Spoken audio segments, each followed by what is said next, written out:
जय जिनेन्द्र नमः श्री वर्धमानाय निर्धूत कलिलात्मने सालोकानां त्रिलोकानां यद्विद्यादर्पणायते। पंच परमेष्ठी भगवान की जय। सम्यक दर्शन के 8 अंगों में 3 अंगों का वर्णन श्रवकाचार में हो चुका है। निशंकित अंग भगवान के वचनों में, सच्चे शास्त्रों में जो लिखा हुआ है उसमें शंका नहीं करना। दूसरा निकांक्षित अंग सांसारिक सुखों की वांछा नहीं करना। तीसरा निर्विचिकित्सा अंग अर्थात कोई वस्तु गंदी हो, देखने में बदबूदार आदि हो, उसमें घृणा नहीं करना। और मुनियों के शरीर में चाहे वे अपवित्र है लेकिन रत्नत्रय से पवित्र होने के कारण घृणा का भाव छोड़ के पूजिता का भाव रखना निर्विचिकित्सा नाम का अंग है। अब आज चौथा अंग होगा अमूढ़ दृष्टि। अमूढ़ दृष्टि का मतलब है दृष्टि माने अपनी समझ को मूढ़ माने मूर्खता रूप न बनाना, अर्थात जो गलत है उसको गलत समझना, जो सही है उसको सही समझना। छेड़ालाकार लिखते हैं तत्व कुतत्व पिछाने। सही क्या है गलत क्या है उसकी पहचान करना अमूढ़ दृष्टि नाम का अंग है। आइए अगला श्लोक देखते हैं। का पथे पथे दुःखानां कापथे पति दुःखानां का पथस्थेप्यसम्मतिः कापथस्थेप्यसम्मतिः असंपृक्तिरनुत्कीर्ति असंप्रक्तिरनुत्कीर्ति रमूढा दृष्टिरुच्यते। रमूढा दृष्टिरुच्यते। बोलिए का पथे पथे दुःखानां का पथस्थेप्यसम्मतिः असंपृक्तिरनुत्कीर्ति रमूढा दृष्टिरुच्यते। आइए एक एक शब्द का अर्थ देखते हैं। दुःखानां पथि का पथे, इस श्लोक में ऐसे अर्थ लगाना है, बजाय यूं लगाने के यूं लगाइए। दुःखानां दुखों के, मार्ग अर्थात दुखों में पहुंचाने वाले, ऐसे का पथे जैन धर्म के अलावा अन्य धर्मों में, क्योंकि वे धर्म वास्तविकता का निरूपण नहीं करते। फिर देखें दुःखानां पथि दुखों को पहुंचाने वाले, दुखों के मार्ग रूप का पथे खोटे धर्मों में अर्थात जैन धर्म के अलावा अन्य धर्मों में। और का पथस्थे अपि, का पथ मतलब खोटे पथ में जो स्थित हैं उनमें, धर्म और धर्म के मानने वालों में। का पथ खोटा मार्ग और उसमें जो स्थित हैं उनमें, धर्म में और उन धर्म के मानने वालों में। असम्मति मन से प्रशंसा नहीं होना। क्यों नहीं होना? ये तो खोटा मार्ग है, संसार का मार्ग है, इस मार्ग की मैं मन से क्या प्रशंसा करूं? सम्यक दृष्टि को वास्तविकता का परिचय हो गया है, इसलिए वो जानता है सही मार्ग कौन सा, गलत मार्ग कौन सा। अब जो मार्ग वास्तव में दुखों का मार्ग है उसकी वो मन से कैसे प्रशंसा करे? इसलिए असम्मति मन से असहमति होना, नहीं, ये धर्म तो मोक्ष मार्ग नहीं, संसार मार्ग हैं, दुखों के मार्ग हैं, उसका चिंतन ऐसा ही रहता है। और असंपृक्ति, शरीर से भी वह उनके साथ सहमत नहीं होता, अर्थात उनके कार्यों की ताली आदि बजाकर प्रशंसा करना, उनके गले में माला आदि पहनाना, ये कार्य नहीं करता। शरीर से असहमति, अनुत्कीर्ति अर्थात वचन से भी प्रशंसा नहीं करता। जो सम्यक दृष्टि जीव है वो जानता है सच्चा मार्ग तो जैन धर्म में ही बताया गया है, अन्य धर्मों में बताया गया मार्ग मोक्ष मार्ग नहीं, तो मन से वचन से काय से उनकी प्रशंसा कैसे करे? वो नहीं करता और सोचता है इनको कैसे सद्मार्ग मिले। इसका नाम है अमूढ़ा दृष्टि रुच्यते। यह अमूढ़ दृष्टि अंग कहा जाता है। अन्य मत का विशाल मंदिर देखने में आ जाए तो मुख से प्रशंसा निकल ही जाती है, तो क्या करें? आचार्य जी से चर्चा कर रहे थे हम कि महाराज जी वो मंदिर हम देखने गए, उन्होंने उस मंदिर में 20 करोड़ रुपया लगाया और मंदिर बहुत अच्छा बना था, तो क्या उस मंदिर को हम देखें तो प्रशंसा ना करें? तो आचार्य जी ने जो उत्तर दिया वो सुनने लायक था। सम्यक दृष्टि, पहली बात तो ऐसे मंदिरों को देखने जाए क्यों? क्योंकि उसका टाइम उतना वेस्ट होता है। दूसरी बात, अगर मान लो देखने के लिए चला भी जाए, कहीं भ्रमण पे जाए और सब लोग जाएं और वहाँ जाने का मौका मिल जाए, तो वो विचार करता है कि देखो इसने इतना रुपया खर्च तो किया, अपने मिथ्यात्व को भी पुष्ट किया और न मालूम कितने जीवों के मिथ्यात्व को पुष्ट करेगा, इसने धन का क्या उपयोग किया। अच्छा सही देखे ना तो चिंतन ये ठीक है कि नहीं? यही चिंतन सही है। उसने जो रुपया लगाया कहाँ लगाया? संसार मार्ग में लगाया। संसार मार्ग में रुपया लगाना क्या अच्छी बात है? नहीं। उपयोग सही है? नहीं, गलत उपयोग है। इसलिए अगर कभी जाना भी पड़े तो ऐसे स्थानों का मन से समर्थन नहीं होना चाहिए। तो क्या अन्य मत के जो टीवी पे प्रोग्राम आते हैं उन्हें भी नहीं देखना चाहिए? अन्य मत के जो प्रोग्राम है ना वो आपको रुचिकर हैं, इसीलिए तो आप देख रहे हैं। और यहाँ आचार्य क्या कह रहे हैं? ऐसे अन्य मतों के प्रोग्रामों में मन वचन काय से रुचि सम्यक दृष्टि की नहीं होती। मैं पूछता हूँ, आपको सम्यक दृष्टि बनना है या मिथ्या दृष्टि बनना है? अगर सम्यक दृष्टि बनना है तो नहीं, अन्य मत के प्रोग्राम बिल्कुल मत देखिए, नहीं तो आपके मुंह से प्रशंसा निकलती है, देखो फलाने मत वाले फलाने पंडित जी कितना अच्छा बोलते हैं, ये आपका समर्थन हुआ अन्य मत का, ये आपके सम्यक्त्व में दोष लगाता है। आजकल मैं क्या देखता हूँ, हमारे बहुत सारे बड़े बुजुर्ग महिला पुरुष घर में क्या करते हैं, किसी का भी प्रोग्राम चला देते हैं, किसी मत का भी कोई साधु हो उसका प्रोग्राम चला दिया और बैठे बैठे देखते हैं और बाद में क्या कहते हैं, बोलता बड़ा अच्छा है। बोलता तो बड़ा अच्छा है, आपने अगर मन वचन काय से समर्थन दिया, आपने उसके प्रवचन को सुन के ताली बजाई, तो क्या होगा, आपके सम्यक्त्व में दोष लगेगा? बिल्कुल नहीं। आप दिगंबर जैन हैं तो मात्र दिगंबर जैनों के ही प्रोग्राम देखें, उन्हीं को पढ़ें, उन्हीं को सुनें, उसी में अपना समय लगाएं, अन्य में नहीं। इस बात का ध्यान रखना चाहिए। कितना अच्छा लिख रहे हैं, जो कापते पति दुखा नाम, दुखों के मार्ग रूप जो अन्य सभी धर्म हैं उनमें मन वचन काय से सहमति बिल्कुल नहीं, और जो उनके मानने वाले हैं उनमें भी मन वचन काय से सहमति नहीं होना अमूढ़ दृष्टि अंग है। अगर मिथ्या दृष्टि बनना है तो बात अलग है। पंडित जी, मेरा मित्र अन्य मत वाला है, तो क्या मैं उसके साथ उसके मंदिर ना जाऊं?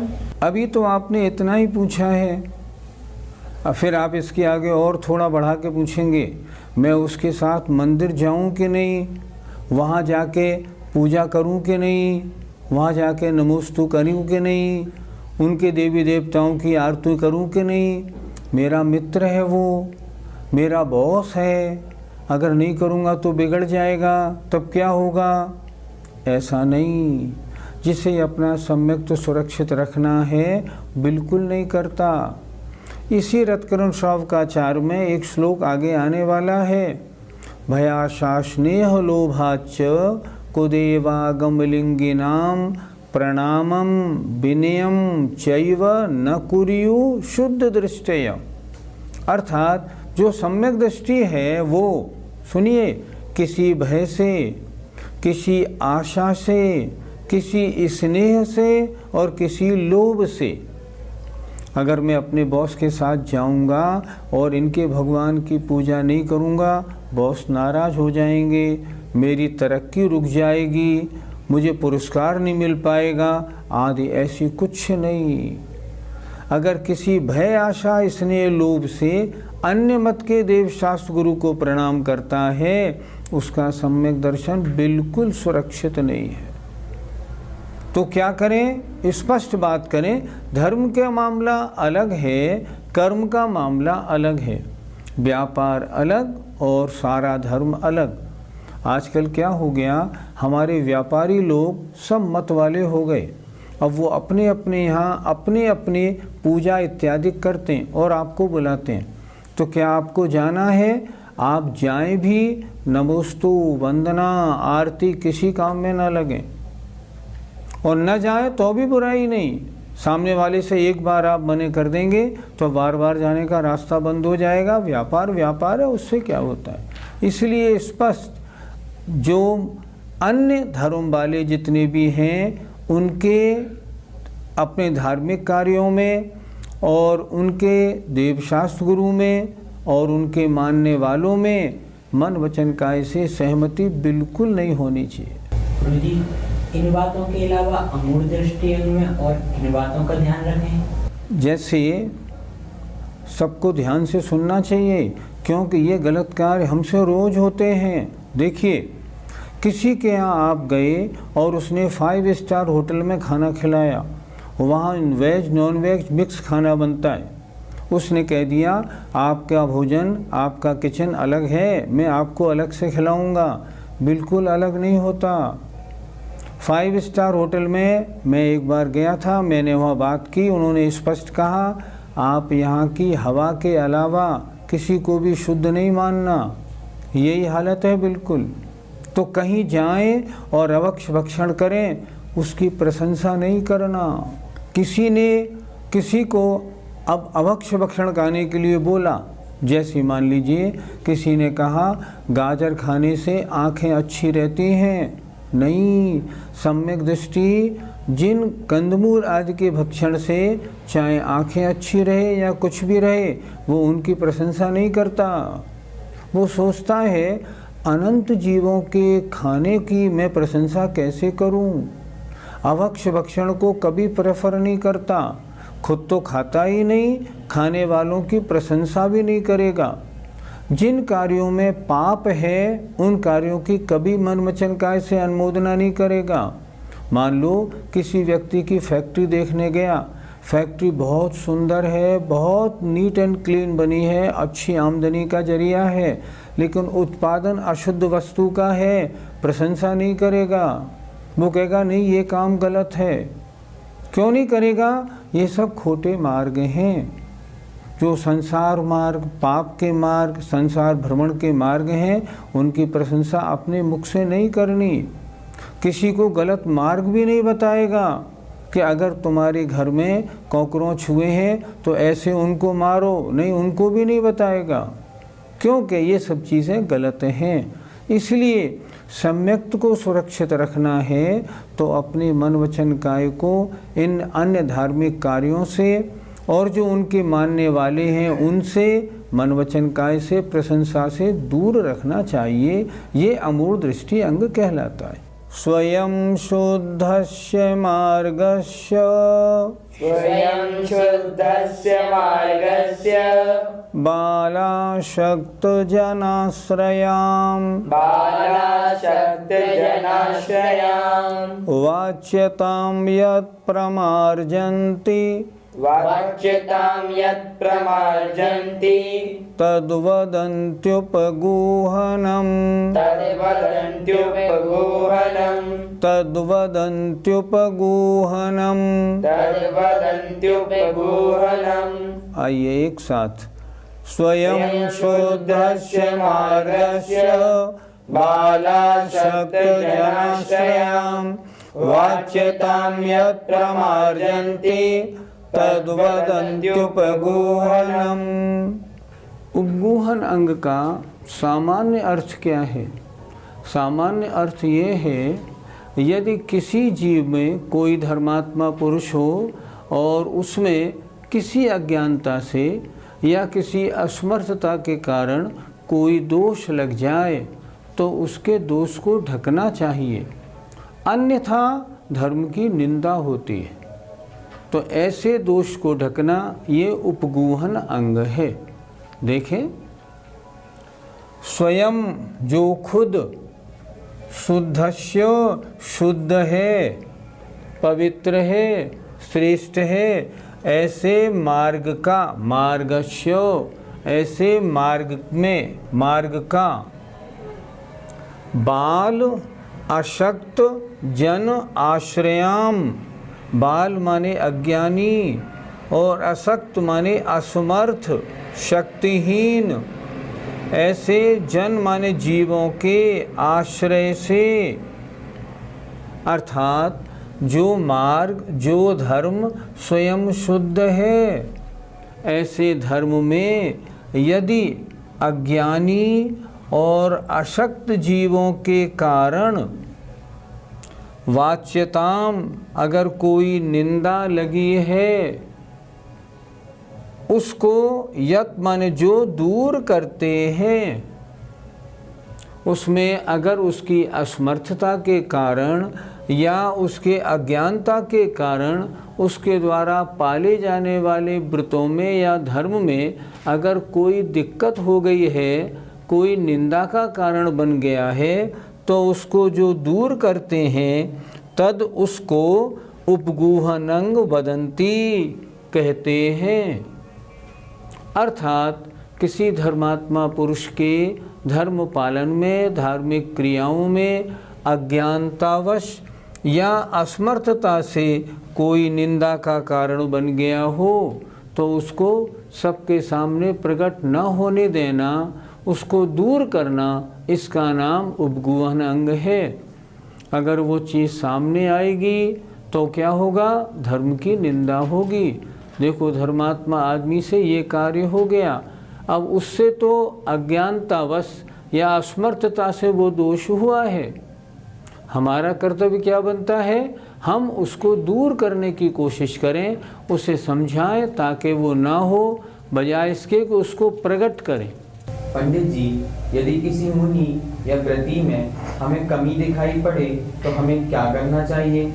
20वीं शताब्दी के महान आचार्य चारित्र चक्रवर्ती आचार्य शांत सागर जी महाराज का जीवन चरित्र छपा है, जिसका नाम है चारित्र चक्रवर्ती। हर व्यक्ति को उसे पढ़ना चाहिए।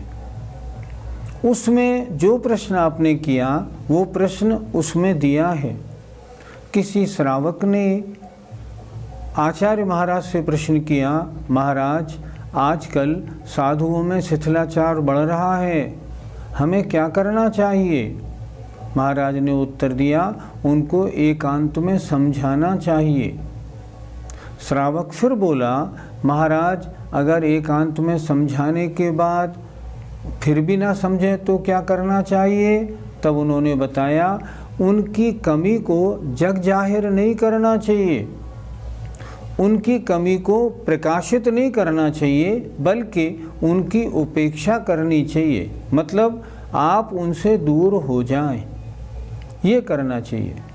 यहाँ भी वही लिखा है कि वो क्या करता है सम्यक दृष्टि जीव, अगर अज्ञानतावश या असमर्थतावश कोई दोष लग रहा है तो वो उस निंदा को उभारता नहीं, छुपाने की कोशिश करता है ताकि धर्म की निंदा ना हो।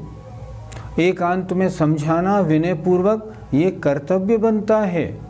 और सामने वाला जो व्रती या साधु हैं उनका भी ये कर्तव्य बनता है कि अगर आगम के अनुसार कोई चर्चा है तो उस पर गौर करें, ये नहीं कि उसको इग्नोर करें, ये बिल्कुल नहीं होना चाहिए। उसको देखें कि अगर आगम के अनुसार मेरा कोई कार्य किसी अज्ञानतावश या असमर्थतावश ठीक नहीं हो रहा है तो मैं उसको ठीक करूं। सम्यक दृष्टि जीव उनकी उस कमी को जग जाहिर नहीं करता बल्कि उस कमी को दबाता है।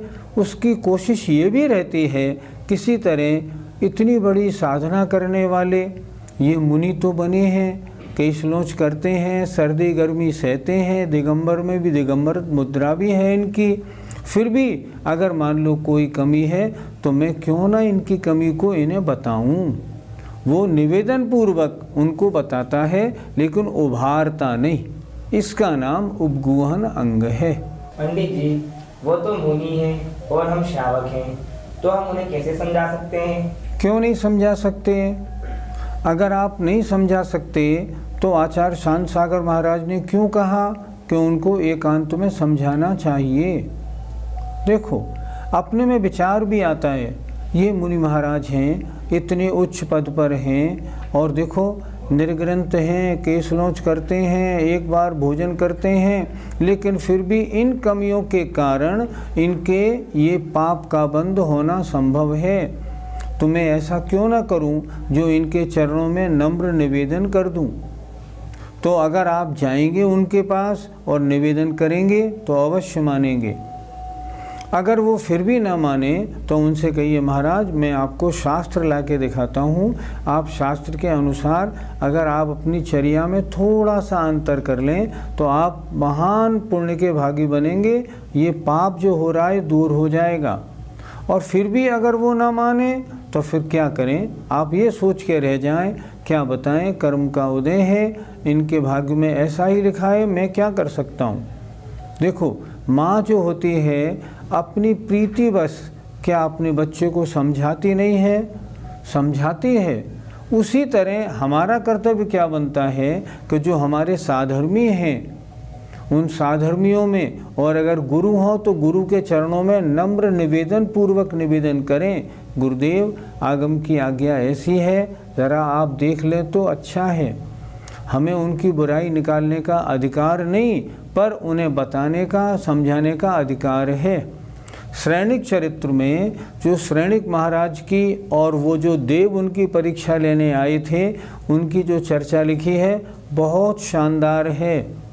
हम में से, आप में से सबको वो अच्छी तरह पढ़ना चाहिए कि श्रेणिक महाराज ने उन मुनि महाराज को कितनी अच्छी प्रकार समझाया है। और यदि जो उन्होंने मार्ग अपनाया वो मार्ग अगर हम सब अपनाने लगे ना तो आज शिथिलाचार में बहुत कमी आ सकती है। जय जिनेंद्र।